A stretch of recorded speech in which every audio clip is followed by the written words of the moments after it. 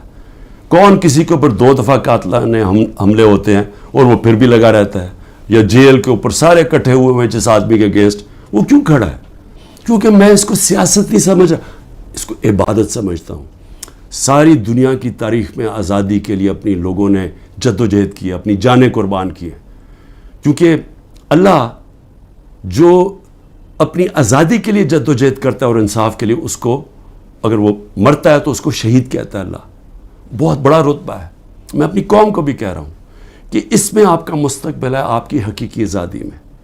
یہ جو نظام اگر یہ چلتا رہا، پاکستان چھوڑیں، کسی ملک کا کوئی مستقبل نہیں ہے. پاکستان زندہ باد.